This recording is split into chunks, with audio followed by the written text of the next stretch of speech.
அனைவருக்கும் தெய்வீக வணக்கம். நான் உங்கள் Karthik. Welcome to divine root YouTube channel. இன்னைக்கு நம்ம பார்க்க போறது நாளைய தினம் அக்டோபர் மாதம் 4ஆம் தேதி புரட்டாசி மாதத்தின் 3வது சனிக்கிழமை மற்றும் சனி பிரதோஷம் சேருகின்ற மிக மிக சக்தி வாய்ந்த ஒரு நாள். ஆற்றல் மிக்க இந்த ரகசிய வார்த்தையை சொல்லி நீங்கள் மனதார பிரார்த்தனை செய்யக்கூடிய எந்த ஒரு கோரிக்கையாக இருந்தாலும் சரி, அது மின்னல் வேகத்தில் நடந்து முடியும். நம்ம யூடியூப் சேனல்ல ஒவ்வொரு மாதமும் வரக்கூடிய வளர்ப்பிறை மற்றும் தேய்பிறை பிரதோஷம் மற்றும் இந்த புரட்டாசி மாதத்தை முன்னிட்டும் நிறைய சிறப்பு பதிவுகளை பார்த்துக்கிட்டு இருக்கோம். அதன் அடிப்படையில் நாளைய தினம் சனி பிரதோஷம் மற்றும் புரட்டாசி மாதத்தின் 3வது சனிக்கிழமை சேருகின்ற மிக மிக அற்புதமான நாள். சிவபெருமான் மற்றும் பெருமாளுடைய அருளை சேர்த்து பெறக்கூடிய அற்புதமான ஒரு வழிமுறையை தாங்க இப்ப நம்ம பார்க்க போறோம். நம்ம சேனலை ரெகுலரா பார்க்கிறவங்களுக்கு தெரியும், எந்த ஒரு ஆன்மீக விசேஷ நாட்களாக இருந்தாலும் சரி, அன்றைய தினம் கோவிலுக்கு போக முடியாதவங்க, முறைப்படி விரதங்கள் பூஜைகள் செய்ய முடியாதவர்களுக்காக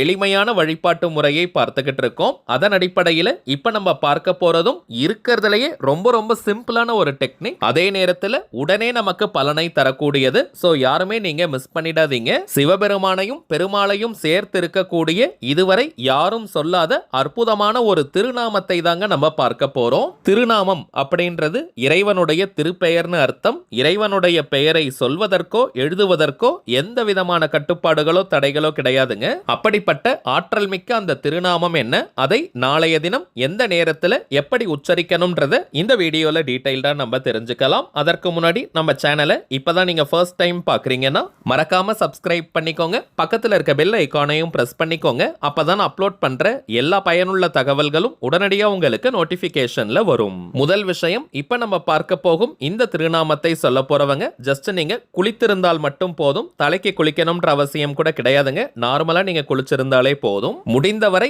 அசைவத்தை தவிர்த்துட்டு நான்வெஜ் நீங்க எடுக்காம இந்த திருநாமத்தை சொல்வது உச்சக்கட்ட பலனை நமக்கு கொடுக்கும். தெரியாமல் நீங்க அசைவம் சாப்பிட்டிருந்தீங்கன்னா இன்னொரு முறை குளிச்சுட்டு இந்த திருநாமத்தை நீங்க ஜபம் செய்யுங்க. குளிக்கும் போது தலையில் 3 முறை தண்ணீரை தெளிச்சுக்கோங்க, அல்லது டைரக்டா நீங்க தலைக்கும் குளிக்கலாம். பெண்கள் தீட்டு நேரமாக இருந்தாலும் சரி, நீங்க இடைவெளி எடுக்கணும்ன்ற அவசியம் கிடையாதுங்க. பெண்கள் தீட்டுன்னு மட்டும் இல்ல, வேறு எந்த வகையான தீட்டாக இருந்தாலும் நீங்க தவிர்க்கணும்ன்ற அவசியம் கிடையாதுங்க. பார்க்கடலை கடையும் போது அதிலிருந்து வெளிப்பட்ட ஆழகால விஷத்தை சிவபெருமான் ஏற்றுக்கொண்டு நந்தி தேவருடைய 2 கொம்புகளுக்கு இடையே நடனமாடிய நேரம் தாங்க இந்த பிரதோஷ காலம். எந்த நாள் எந்த கிழமை பிரதோஷம் வந்தாலுமே மாலை 4:30 மணி முதல் மாலை 6 மணி வரை இருக்கும் இந்த இடைப்பட்ட நேரம் தாங்க பிரதோஷ காலம்னு நம்ம சொல்லுவோம். இந்த பிரதோஷ நேரத்துல பிரம்மா விஷ்ணு முப்பெரும் தேவியர்கள் முக்கோடி தேவர்கள் மகான்கள் முனிவர்கள் ரிஷிகள்னு இவர்கள் அனைவருமே சிவபெருமான் அருகில் இருப்பதாக ஐதீகம். அதனால தாங்க பிரதோஷ காலத்துல சிவலிங்க தரிசனத்தை செய்வது அனைத்து தெய்வங்களினுடைய அருளையும் பூரணமாக நம்மால் பெற முடியும்னு வேதங்கள்ல குறிப்பிட்டிருக்காங்க. அதே போல இகபர வாழ்க்கையின் அனைத்து சுகங்களுக்கும் 16 செல்வங்களையும் நமக்கு வாரி வழங்கக்கூடிய அற்புதமான தெய்வம் ஸ்ரீமன் நாராயணன் மகாவிஷ்ணு. அந்த ஸ்ரீனிவாச பெருமாளுக்கு உரிய புரட்டாசி மாதத்தின் 3வது சனிக்கிழமையில் இப்ப நம்ம பார்க்க போகும் இந்த திருநாமத்தை உச்சரிப்பது பல கோடி மடங்கு அதிகமான பலன்களை நமக்கு கொடுக்கும். சரிங்க, இப்ப நம்ம பார்க்க போகும் இந்த திருநாமத்தை எந்த நேரத்துல சொல்லணும்னு பார்த்தோம்னா, நாளைய தினம் அக்டோபர் 4ஆம் தேதி மாலை 4 மணி முதல் நள்ளிரவு 12 மணி வரை இருக்கும் இந்த இடைப்பட்ட நேரத்துக்குள்ள எப்ப வேணா நம்ம ஜபம் செய்யலாம். நீங்க வீட்ல இருந்து, கோவில்ல இருந்து, ஒர்க் பண்ற இடம், பிசினஸ் பண்ற இடம்னு நீங்க இருக்கும் இடத்திலிருந்தே இந்த திருநாமத்தை உச்சரிக்கலாம். எந்த திசையை நோக்கி வேணாலும் நீங்க உட்கார்ந்துக்கலாம், எந்த டைரக்ஷனை ஃபேஸ் பண்ணி வேணாலும் நீங்க உட்காரலாம், அல்லது நின்னுட்டே கூட இந்த திருநாமத்தை ஜபம் செய்யலாம். வயதானவர்கள், தரையில உட்கார முடியாம இருக்கிறவங்க நீங்க சேர்ல கூட உட்கார்ந்துக்கலாம். நீங்க தரையில உட்கார்ந்தாலும் சரி, சேர்ல உட்கார்ந்தாலும் சரி, விரிப்பு போட வேண்டிய அவசியம்லாம் கிடையாதுங்க. ஏதாவது ஒரே ஒரு முக்கியமான கோரிக்கை அல்லது தேவை நிறைவேறணும்ன்றதுக்காக நாளைய தினம் இப்ப நம்ம பார்க்க போகும் திருப்பெயரை நீங்க உச்சரிங்க. நாம ஜபத்தை ஸ்டார்ட் பண்றதுக்கு முன்னாடி சிவபெருமானையும் அன்னை பார்வதி தேவியையும் நந்தியம் பெருமானையும் நீங்க மனதார நினைச்சுக்கோங்க. அதே போல பெருமாளையும் மகாலட்சுமி தாயாரையும் கருடாழ்வாரையும் மனதார நினைச்சுக்கோங்க. உங்களுடைய அந்த முக்கியமான கோரிக்கை மிக விரைவாக நிறைவேறணும்னு மனமுருகி நீங்க பிரார்த்தனையை செய்யுங்க. பிறகு நம்ம டிஸ்பிளேல தெரியக்கூடிய ஆற்றல் மிக்க இந்த திருநாமத்தை 20 நிமிடங்கள் 20 மினிட்ஸ்க்கு நம்ம ஜபம் செய்யணும். ஓம் ஹ்ரீம் சிவநாராயணாய நமக. ஓம் ஹ்ரீம் சிவநாராயணாய நமக. ஓம் ஹ்ரீம் சிவநாராயணாய நமக. அவ்வளவுதாங்க இந்த திருநாமம். 20 நிமிடங்களுக்கு இந்த திருநாமத்தை நீங்க உச்சரிக்கும் போதே ஒரு நல்ல வைப்ரேஷனை ஃபீல் பண்ணுவீங்க. இத்தனை முறை சொல்லணும்ன்ற எண்ணிக்கை கவுண்டிங்லாம் முக்கியம் கிடையாதுங்க. ஸோ பொறுமையா மென்மையா நீங்க சொல்லுங்க. வாய் விட்டும் நீங்க உச்சரிக்கலாம் அல்லது மனதுக்குள்ளேயும் நீங்க சொல்லிக்கலாம். 20 நிமிடங்கள் இந்த திருநாமத்தை ஜபம் செஞ்சுட்டு திரும்பவும் பெருமாள் மற்றும் சிவபெருமான் கிட்ட உங்களுடைய அந்த கோரிக்கை நிறைவேறணும்னு பிரார்த்தனையை செஞ்சுக்கோங்க. அவ்வளவுதாங்க இந்த நாம ஜப முறை. எந்த நாள் பிரதோஷம் வந்தாலுமே அது மிகவுமே விசேஷம். அதிலும் குறிப்பாக சனி பிரதோஷத்தை பற்றி சொல்ல வேண்டிய அவசியமே கிடையாதுங்க. மற்ற நாட்கள்ல சிவபெருமானுடைய பூஜைகள் மந்திர ஜபங்கள் சொல்ல முடியாதவங்க கூட சனி பிரதோஷம் அன்னைக்கு சொன்னாலே போதும் அத்தனை பிரதோஷங்களுக்கும் விரதம் இருந்ததற்கான பலன்கள் கிடைக்கும். அதே போல வாய்ப்பு இருக்கிறவங்க வீட்டு பக்கத்தில் இருக்கக்கூடிய ஏதாவது ஒரு சிவன் கோவிலுக்கு போய் நாளைய தினம் சிவலிங்க தரிசனம் நீங்க செஞ்சுட்டு வாங்க.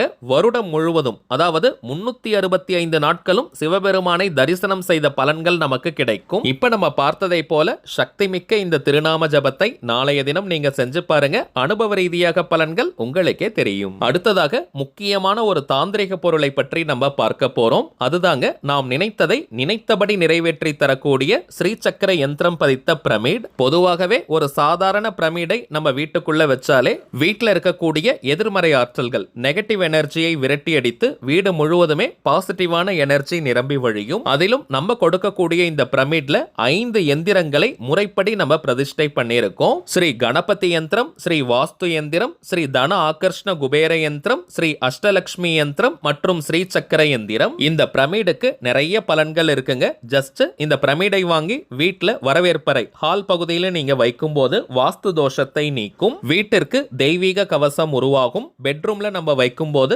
கணவன் மனைவி ஒற்றுமை, நல்ல ஆழ்ந்த தூக்கத்தை அது கொடுக்கும். பூஜை அறையில நம்ம வைக்கும் போது வீட்டிற்கு தெய்வீக கவசத்தை கொடுக்கும். கிச்சன்ல நம்ம வைக்கும் போது அன்னபூரணியின் அருள் பூரணமாக நமக்கு கிடைக்கும். வீட்டில் அனைத்து மளிகை பொருட்களும் நிறைவாக இருக்கும். சமைக்கும் உணவிலும் நல்ல தெய்வீகம் கலந்திருக்கும். குழந்தைங்க படிக்கிற அறையில நம்ம வைக்கும் போது ஞாபக சக்தி பெருகும். கல்வியில் நல்ல முன்னேற்றத்தை அது கொடுக்கும். ஒர்க் பண்ற இடத்துல பிசினஸ் பண்ற இடத்துல வைக்கும் போது தொழில் முன்னேற்றம், உத்தியோக முன்னேற்றத்தை கொடுக்கும். இதையெல்லாம் தாண்டி இந்த பிரமிடுக்குள்ள நாம் எழுதி வைக்கக்கூடிய கோரிக்கைகள் அதிசயத்தக்க வழியில் உடனடியாக நிறைவேறும். அதை எப்படி எழுதி வைக்கணும்ன்றத பார்க்கலாம். ஒரு சின்ன பிரியாணி இலை எடுத்துக்கோங்க. இதை பிரிஞ்சி இலைன்னு நம்ம சொல்லுவோம், இங்கிலீஷ்ல பே லீஃப். அதுல கிரீன் கலர் பெண்ணால உங்களுடைய கோரிக்கை நிறைவேறிட்டதாக அல்லது நிறைவேறி கொண்டிருப்பதாக ஒரு வரி அல்லது 2 வரிக்குள்ள எழுதணும். உதாரணத்திற்கு சொல்றேங்க, ஒரு 10 லட்சம் ரூபாய் பணம் தேவைப்படுதுன்னா ரூபாய் 10 லட்சத்தை நான் பெற்றுவிட்டேன் அல்லது 10 லட்சம் ரூபாயை மகிழ்ச்சியாக நான் பெறுகிறேன். இங்கிலீஷ்ல, தமிழ்ல அல்லது உங்களுடைய லாங்குவேஜ் என்னமோ அதுல நீங்க எழுதிக்கலாம்.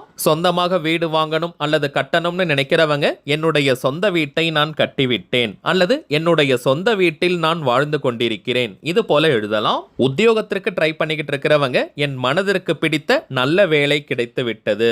திருமண தடை இருக்கிறவங்க என் மனதிற்கு பிடித்த நல்ல வரன் அமைந்து விட்டது, இது போல நம்ம எழுதி வைக்கணும். அடுத்த முக்கியமான விஷயம், நீங்கள் விரும்பும் குறிப்பிட்ட நபரை ஈர்ப்பதற்காக, அதாவது கணவன் மனைவிக்குள்ள பிரச்சனைகள் இருக்கிறவங்க, உண்மையான காதலர்கள், நெருங்கிய நண்பர்கள் ஏதோ பிரச்சனை காரணமா நீங்க பிரிஞ்சிருக்கீங்க, அதே போல உறவினர்களை ஈர்ப்பதற்கும் அவங்களுடைய பெயரை எழுதிட்டு அதற்கு கீழே மம வசிய வசிய ஸ்வாகா அப்படின்ற இந்த மந்திரத்தையும் நம்ம எழுதணும். அந்த குறிப்பிட்ட நபர் அவங்களாகவே உங்ககிட்ட தேடி வந்து ரொம்ப அன்பா பேசுவாங்க. விரும்பிய நபரை ஈர்ப்பதற்கு மட்டும் இது போல நீங்க எழுதிக்கோங்க. சோ இது போல உங்களுடைய கோரிக்கை என்னவோ அதை நீங்க கிரீன் கலர் பென்ல எழுதிட்டு அந்த பிரியாணி இலையை பிரமிடை வைக்கக்கூடிய ஸ்ரீ சக்கர யந்திரம் பதித்த அந்த தட்டுக்கு மேல வச்சுட்டு பிரமிடால அதை நம்ம மூடி வைக்கணும். இப்ப நீங்க டிஸ்பிளேல பார்ப்பதை போல கரெக்டா பண்ணிடுங்க. ஒன்ஸ் நீங்க மூடி வச்சிட்டீங்கன்னா அடிக்கடி அதை நம்ம திறந்து பார்க்க கூடாதுங்க. இந்த பிரமிடை ஒரு சுத்தமான இடத்துல நீங்க வச்சிருங்க. பிறகு தினமும் 2 நிமிஷம் நீங்க எழுதி வச்சிருக்க அந்த கோரிக்கையை அப்படியே அந்த பிரமிடுக்கு பக்கத்துல நீங்க சொல்லணும். எந்த டைம் வேணாலும் அதை நீங்க சொல்லலாம். அந்த பிரமிடுக்கு பக்கத்துல ஜஸ்ட் நின்னுட்டோ அல்லது உட்கார்ந்துட்டோ நீங்க எழுதி வச்சிருக்க அந்த வாக்கியத்தை 2 நிமிஷம் சொல்லணும். இதற்கு எந்த விதமான கட்டுப்பாடுகளோ தடைகளோ கிடையாதுங்க. இது போல நம்ம செய்யும் போது உங்களுடைய அந்த கோரிக்கை அதிசயத்தக்க வழியில மேஜிக் போல நிறைவேறும். உங்களுடைய எந்த விதமான கோரிக்கையை வேணாலும் இது போல எழுதி வச்சு நீங்க நிறைவேற்றிக் கொள்ளலாம். இப்ப நம்ம பார்த்த இந்த பொருளுடன் இன்னமும் சில முக்கியமான தாந்திரிக தெய்வீக பொருட்கள் இருக்குங்க. இவை வேணும்னு நினைக்கிறவங்க இப்ப நம்ம டிஸ்பிளேல தெரியக்கூடிய இந்த வாட்ஸ்அப் நம்பருக்கு உங்க வாட்ஸ்அப்ல இருந்து ஜஸ்ட் ஒரு மெசேஜ் மட்டும் அனுப்பினாலே போதும். நம்ம டீம்ல இருக்கிறவங்க உங்களுக்கு தேவையான தகவல்களை கிளியரா கொடுத்துருவாங்க. இந்தியாக்குள்ள இருக்க இருக்கிறவங்களுக்கு கொரியர் சார்ஜஸ் கிடையாதுங்க. வெளிநாடுகள்ல இருக்கிறவங்களுக்கு மட்டும் தனியாக கொரியர் சார்ஜஸ் உண்டு. தேவைப்படுறவங்க நீங்க ஆர்டர் பண்ணிக்கலாம். சரிங்க, அவ்வளவுதான் இந்த பதிவு. நிச்சயமா உங்களுக்கு பயனுள்ளதா இருந்திருக்கும்னு நினைக்கிறேன். மேலும் இந்த வீடியோ உங்களுக்கு பிடிச்சிருந்தா மறக்காம லைக் பண்ணுங்க. நம்ம சேனலையும் சப்ஸ்கிரைப் பண்ணிக்கோங்க. தேவைப்பட்டுச்சுன்னா உங்க ஃப்ரெண்ட்ஸ் அண்ட் ஃபேமிலிக்கும் இந்த வீடியோவை ஷேர் பண்ணுங்க. அடுத்ததா இன்னொரு முக்கியமான தலைப்போட நான் உங்களை சந்திக்கிறேன். என்றும் அன்புடன் கார்த்திக். நன்றி.